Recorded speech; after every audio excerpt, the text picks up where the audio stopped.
तो मैं दरअसल यही कह रहा था कि एक हिंदू जो है, एक आम हिंदू यही समझता है कि जिस तरीके से हम मंदिरों में जाते हैं, पूजा करते हैं, वैसे ही मुसलमान भी जाते हैं मस्जिदों में और वो नमाज़ पढ़ते हैं, सर पटक के अपने खुदा से अपनी सुख समृद्धि के लिए कामना करते हैं। तो ये बहुत बड़ा मिथ है, ये बहुत बड़ा झूठ है, मैं ये बता रहा था।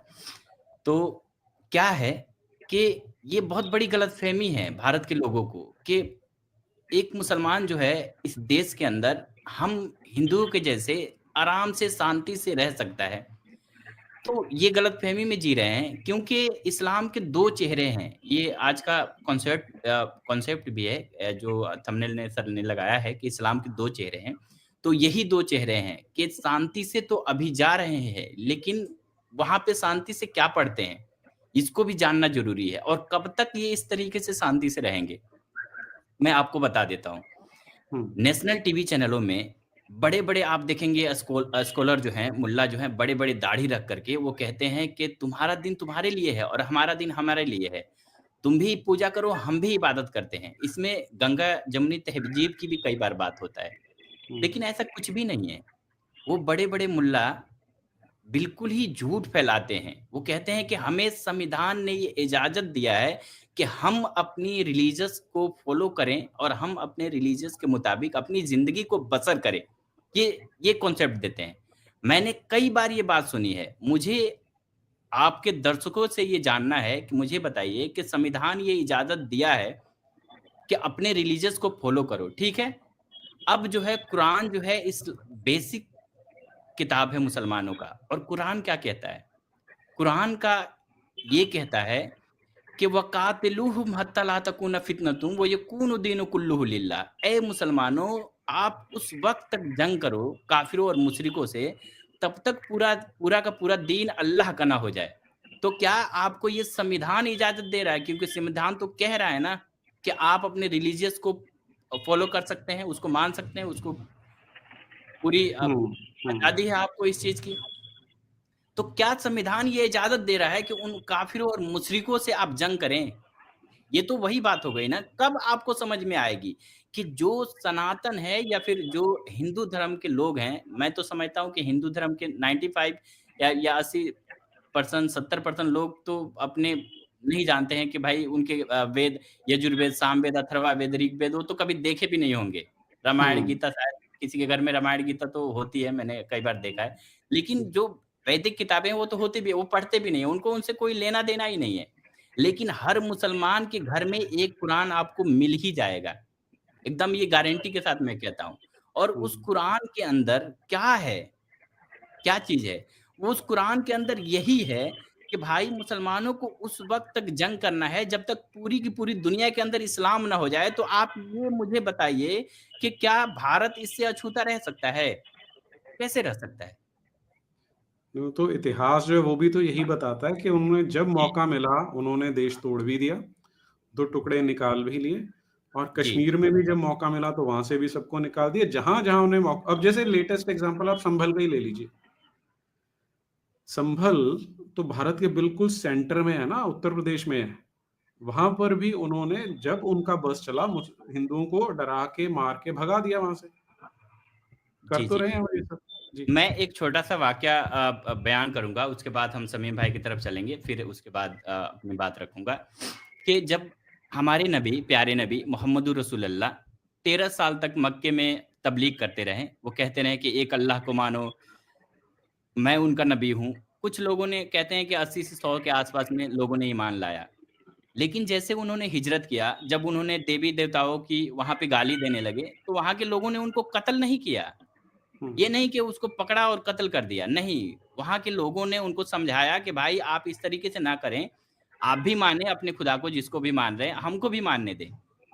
तो वहाँ के लोगों ने उनको निकाल दिया, जैसे ये कहते हैं, मान लेते हैं कि निकाल दिया, लेकिन कत्ल नहीं किया और जैसे मदीने में ये आते हैं हिजरत करके, तो मदीने में बहुत सारे कबीला थे, यहूदियों के कबीले, बहुत सारे कबीले थे।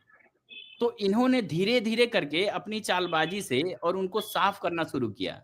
जैसे-जैसे इनके पास पावर आती गई, पहले तो ये जो है जंगे बदर करते हैं, जंगे ओहद करते हैं, उसके बाद धीरे-धीरे इनके साथ लोग बढ़ जाते हैं क्योंकि लूट का माल तब तक हलाल कर दिया इन्होंने हुँ, कि भाई हुँ, लूटना जो है वो हलाल है।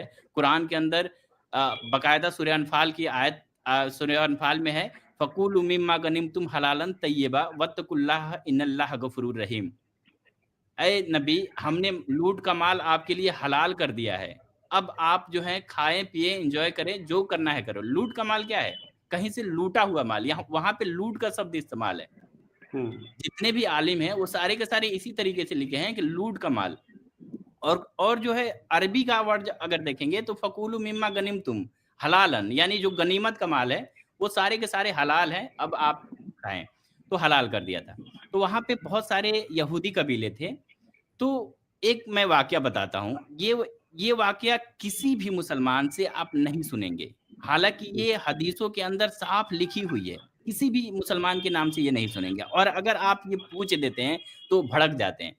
क्या होता है कि एक कबीला थी यहूदियों की, तो वहाँ पे ये मोहम्मद साहब जंग करते हैं। रात के समय अक्सर ये लोग रात के ही जंग किया करते थे। अब सुबह होती है, तो कुछ लोगों को ये बंदी बना लेते हैं और कुछ लोगों को जो है मतलब मार देते हैं, ठीक है? तो उसमें एक जो कबीला का सरदार था और वहाँ पे उसकी एक बेटी थी, साफ़िया नाम था उसका। तो पहले उसके हस्बैंड को मारते हैं, उसके भाई को मारते हैं, उसके बाप को भी मार देते हैं और जो है उसी रात में उसके साथ सेक्स करते हैं, यानी बलात्कार करते हैं। ये बलात्कार माना जाएगा। हुँ, तो ये बताइए आप लोग कि नबी की जो सुन्नत है, वो बलात्कार करना भी है।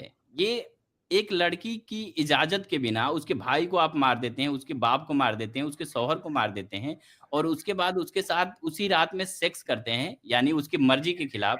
अगर आज की डेट में ये देखें तो ये बलात्कार हुआ। उस डेट में भी ये बलात्कार होगा। लेकिन हुँ, वहाँ पे के जाहिल ही थे सिर्फ़, वहाँ पे विरोध करने वाले लोग उतने पावर में नहीं थे। तो ये जो मुसलमान हैं, इनको नबी की सुन्नत पे मानना है, तो ये आप आज ना सोचें कि ये अगर कहीं जंग करते हैं, तो ये किसी की बहन-बेटी के साथ बलात्कार नहीं कर सकते हैं। क्योंकि लक़द कान लकुम फ़ी रसूलिल्लाहि उसवतुन हसना। ऐ मुसलमानों, आपको नबी की सुन्नत पे अमल करना है। वो आपके हुँ, लिए हसना है, वो आपके लिए एक नमूना है और उन्होंने क्या किया? एक जो है एक लाचार महिला के साथ बलात्कार किया, तो ये तो इनकी सुन्नत हो जाएगी। लक़द कान लकुम फ़ी रसूलिल्लाहि उसवतुन हसना। ये तो उसके नबी की नक्शे कदम पे चल कर के और अगर इनको पावर मिलती है, तो ये वही करेंगे जो इनके नबी ने किया है। जी। हुँ, जी। और जब आप बात और वो हुँ, जी। और इसका जब आप बात कर रहे थे, तो मुझे ध्यान आया कि इसका जो पति था सफ़िया का, उसका नाम किनाना था और वो क्या करता था शायद बर्तन किराए पे दिया करता था और उसके पास सोने के बर्तन भी थे। तो मोहम्मद को वो चाहिए थे, तो उसे टॉर्चर किया गया। उसकी छाती पे ज़िंदा आदमी की छाती पे आग लगा दी गई कि बता वो कहाँ है। अब वैसे क्या बोलते हैं कि मोहम्मद साहब को तो सब कुछ पता चल जाता, गायब की भी उन गायब का इल्म हो जाता था गैब उन्हें। गैब जी, जी, हाँ, गैब का गायब इल्म। कि वो जो एग्ज़ाम्पल नहीं देते मिराज वाली रात का, हुँ, कि हुँ। उन्होंने बता दिया कि वहाँ से ऊँट आ रहा है तो लोग सच मान गए, इसका मतलब तो इन्होंने किया होगा। लेकिन उसी मोहम्मद को ये नहीं पता चलता कि इस आदमी ने अपने बर्तन कहाँ छुपा रखे हैं। उसे टॉर्चर करता है और फिर उसे उनका सर काट देते हैं। अच्छा, यही जो आप सुन्नत बता रहे हैं, एग्ज़ैक्टली यही काम भारत में इन्होंने किया है। जो अजमेर वाला क्या नाम है उसका? मोइनुद्दीन चिश्ती, हुँ, है ना? हुँ।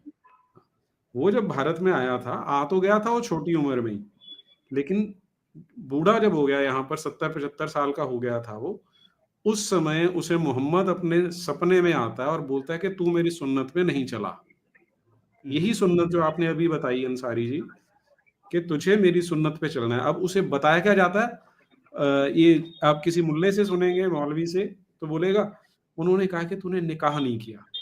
और इस सपने के अगले दिन ही क्या होता है, वहाँ का जो लोकल मुसलमान राजा होता है, उसने हिंदू राजा के यहाँ पे हमला किया, उसकी बेटी उठा के लाया था। हुँ। तो वो बेटी उसने मोइनुद्दीन चिश्ती को तोहफ़े में दी। उसने उस बच्ची को मुसलमान बनाया और फिर उससे निकाह कर लिया।